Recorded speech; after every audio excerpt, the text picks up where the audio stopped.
This next story has a lot of people asking, what was she thinking? A mother who's also a teacher at CFISD is accused of putting her 13-year-old son in the trunk of her car because the boy had COVID. She was caught after taking her son to a COVID testing site. Now she's facing charges. Zach Tawatari joins us with this bizarre story.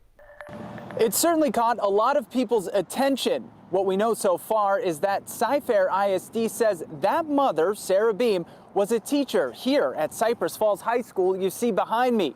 And now she's on administrative leave, and court documents say she has a warrant out for her arrest. Court documents say a 13-year-old was kept in a trunk while his mom went through the Pridgeon Stadium COVID testing site in northwest Harris County.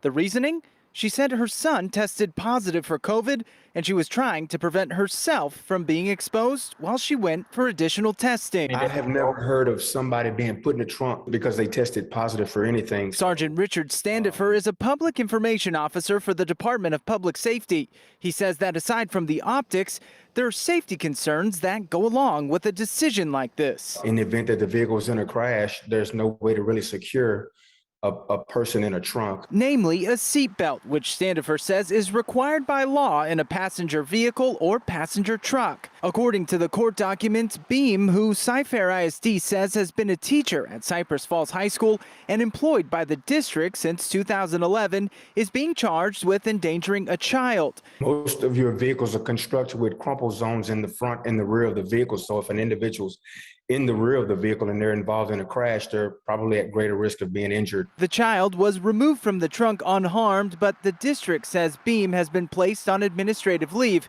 and there is a warrant out for her arrest. So if you do come up with an idea like that, it's probably not going to be commissioned with what the law is. Now, we did try to speak with Beam at her home earlier today. We were told she wasn't there.